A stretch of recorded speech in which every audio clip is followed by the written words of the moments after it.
Hello students, আমি Namita ma'am জ্ঞানজ্যোতি coaching সেন্টারের পক্ষ থেকে তোমাদের সকলকে জানাই আরেকবার স্বাগত।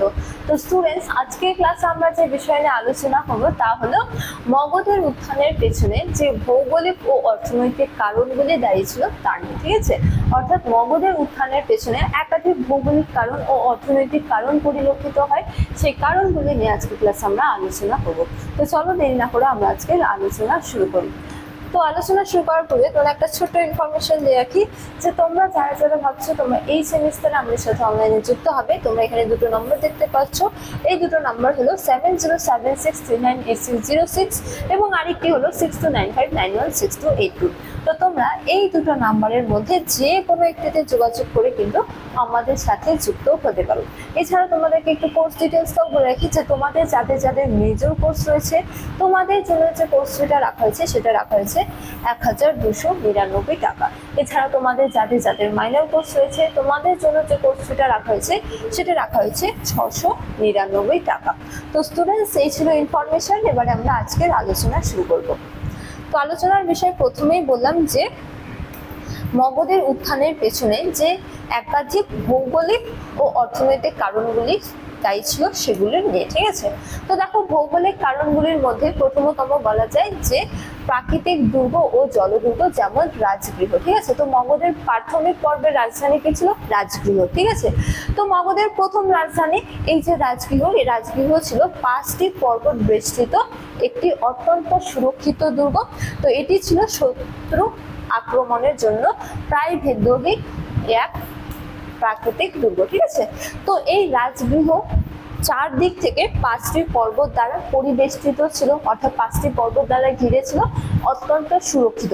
কেননা শত্রুদের পক্ষে এই পর্বত অতিক্রম করে রাজগৃহতে আক্রমণ করা সহজ ছিল না। ঠিক আছে, তো এই প্রাকৃতিক বৈশিষ্ট্য কিন্তু মগধের উত্থানে, অর্থাৎ প্রাকৃতিক দিক থেকে বা এই প্রাকৃতিক কারণ মগধের উত্থানের জন্য একান্তভাবে দায়ী ছিল। ঠিক আছে, তারপরে পাটলিপুত্র। তো মগধের দ্বিতীয় পর্বে বলা যায় যে পরবর্তীকালের রাজধানী কি ছিল? পাটলিপুত্র। ঠিক আছে, তো পরবর্তীতে স্থানান্তরিত রাজধানী পাটলিপুত্র গঙ্গা, সোন, গণ্ডক এবং কি সরিউ নদীর সঙ্গমস্থলে অবস্থিত হওয়ায় প্রাকৃতিক জলদুর্গ হিসেবে সুরক্ষার সুবিধা পেত। অর্থাৎ পাটলিপুত্র কিন্তু চারদিক থেকে একাধিক নদী দ্বারা পরিবেষ্টিত অত্যন্ত সুরক্ষিত একটি নগর ছিল। ঠিক আছে, সুতরাং এই নদীগুলির বা নদী পথে আক্রমণ করা অন্যান্য শত্রুদের পক্ষে সহজ ছিল না। ঠিক আছে, তো রাজগৃহ ও পাটলিপুত্রের এই ভৌগোলিক অবস্থা জনিত বৈশিষ্ট্য ভৌগোলিক দিক থেকে মগধের উত্থানের পথ প্রশস্ত করেছিল। ঠিক আছে, তবে দেখো বলা হয়েছে যে নদীর সীমান্ত মগধকে অনায়াসে শত্রু প্রতিরক্ষা বলয় তৈরি করতে সাহায্য করেছিল। ঠিক আছে, তো এই ভৌগোলিক বৈশিষ্ট্য মগধের ভৌগোলিক দিক থেকে মগধের উত্থানে অন্যতম প্রধান কারণ ছিল। ঠিক আছে, তবে দেখো আরো বলা হয়েছে যে প্রাকৃতিক প্রাকার যেমন পর্বতমালা ও দুর্গম অরণ্য মগধের সীমান্তকে চারদিক থেকে প্রাকৃতিক প্রাকার ও প্রাচীর হিসেবে রক্ষা করতো। ঠিক আছে, তো একাধিক পর্বতমালা ছিল এবং কি দুর্গম অরণ্য ছিল চারদিক থেকে, যা মগধের উত্থানে অত্যন্ত গুরুত্বপূর্ণ ভূমিকা পালন করেছিল। এছাড়া গাঙ্গেয় জলপথ, যেমন বলা হয়েছে যে গঙ্গা ও তার উপনদীগুলো যেমন দ্রুত সৈন্য ও রসদ পরিবহনে এবং কি যোগাযোগ ব্যবস্থা অসামান্য অবদান রেখেছিল। তো তৎকালীন সময়ে কিন্তু নদী পথের যে যোগাযোগ ব্যবস্থা বা বলা যায় যে এই যে জলপথ ছিল অত্যন্ত গুরুত্বপূর্ণ। ঠিক আছে, বাণিজ্যের ক্ষেত্রে হোক বা দ্রুত পরিবহনেই হোক না কেন বা যোগাযোগ ব্যবস্থার ক্ষেত্রে এই নদী পথ কিন্তু গুরুত্বপূর্ণ ভূমিকা পালন করত। এবং যেহেতু মগধ চারদিক দিয়ে নদী পরিবেষ্টিত ছিল, সুতরাং মগধের এই গাঙ্গেয় জলপথ বলা যায় যে মগধের উত্থানের জন্য অন্যতম প্রধান কারণ ছিল। ঠিক আছে, তারপরে সমৃদ্ধ অরণ্য অঞ্চল, অর্থাৎ মগধের নিকটবর্তী ঘন জঙ্গল থেকে রথ হোক বা প্রাসাদ তৈরির কাঠ হোক বা যুদ্ধ জয়ের জন্য হস্তি অর্থাৎ হাতি জুত পাওয়া যেত, সহজেই পাওয়া যেত। সুতরাং এই সমস্ত কিছু পর্যাপ্ত পরিমাণে উপলব্ধ থাকায় এই যে প্রাকৃতিক বৈশিষ্ট্যগুলি মগধের উত্থানের পথ প্রশস্ত করেছিল বা মগধের উত্থানে গুরুত্বপূর্ণ ভূমিকা পালন করেছিল। ঠিক আছে, তারপরে দেখো আরো বলা হয়েছে যে নদ নদী ও জলপথের প্রাধান্য, যেমন নদী কেন্দ্রিক যোগাযোগ ও নিরাপত্তা ছিল, যে মগধের মধ্য দিয়ে প্রবাহিত নদীগুলি কেবল সেচ ব্যবস্থার ভিত্তিই ছিল না, ঠিক আছে। তো এটি প্রাচীন ভারতের প্রধান আভ্যন্তরীণ বাণিজ্য পথ হিসেবেও কাজ করতো, ঠিক আছে। তো নদী বহরের মাধ্যমে খুব অল্প সময়ে মগধের সেনাবাহিনী সুদূর দূরত্বের অঞ্চলে পৌঁছে যেতে পারত এবং শত্রুপক্ষের জন্য এক বিরাট কি ছিল, চ্যালেঞ্জ ছিল। বা বলা যায় যে এই যে জলপথ, এই জলপথের জন্য জলসেচের মাধ্যমে কেবল কৃষিকাজই ভালোভাবে হচ্ছে যে সমৃদ্ধি লাভ করেনি, ঠিক আছে, বা উন্নতি লাভ করেনি, তার পাশাপাশি এই নদী পথের মাধ্যমে দ্রুত সেনাবাহিনী এক অঞ্চল থেকে অন্য অঞ্চলে পৌঁছে যেতে পারতো, ঠিক আছে। এই জলপথের মাধ্যমে বাণিজ্য সমৃদ্ধ হয়েছিল, যার ফলে এই যে নদী পথের উপস্থিতি তাও কিন্তু মগধের উত্থানের পথ প্রশস্ত করেছিল। তারপরে ভৌগোলিক কারণের মধ্যে আরো বলা যায় যে মগধের লোহার খনি, যেমন মগধের সন্নিকটে বর্তমান ছোটনাগপুর অঞ্চল ও সিংভূম অঞ্চল প্রাচুর্যপূর্ণ লোহার খনি উপস্থিত ছিল, মগধের অন্যতম প্রধান শক্তি। তো মগধে একাধিক লোহার খনির কি ছিল, পর্যাপ্ত ছিল বা উপস্থিতি ছিল। সুতরাং এই লোহাকে কাজে লাগিয়ে সহজে লাঙ্গল ও যুদ্ধাস্ত্র বানানো যেত, ঠিক আছে, যার ফলে এই লোহার খনির অবস্থান কিন্তু মগধের উত্থানের অন্যতম প্রধান কারণ ছিল। তারপরে দেখো বলা হয়েছে যে এই লোহার সহজলভ্যতার কারণে মগধের কারিগররা শক্তিশালী তলোয়ার, বল্লম ও অন্যান্য অস্ত্রশস্ত্র তৈরি করতে পেরেছিল, যা আমি একটু আগেই বললাম। লোহার কুঠার দিয়ে ঘন অরণ্য পরিষ্কার করা সহজ হয়েছিল এবং লোহার ফাল দিয়ে গভীর জমি চাষ করাও সম্ভব হয়েছিল। এছাড়া অন্যান্য মহাজনপদের ক্ষেত্রে বলা যায় যে নিকটবর্তী এলাকায় উন্নত মানের লোহা থাকায় সামরিক দিক থেকে মগধ কি হয়েছিল, প্রতিপক্ষ রাজ্যগুলোর চেয়ে এগিয়ে যায়, ঠিক আছে। তো মগধের এই লোহার খনির অবস্থান কিন্তু মগধকে ধীরে ধীরে শক্তিশালী মহাজনপদে পরিণত করে অন্যান্য জনপদের চেয়ে। এবার আমরা একে একে একাধিক অর্থনৈতিক কারণগুলি সম্পর্কে আলোচনা করব। যেমন অর্থনৈতিক কারণের মধ্যে প্রথমতম বলা যায় যে উর্বর জমি ও কৃষি সমৃদ্ধি।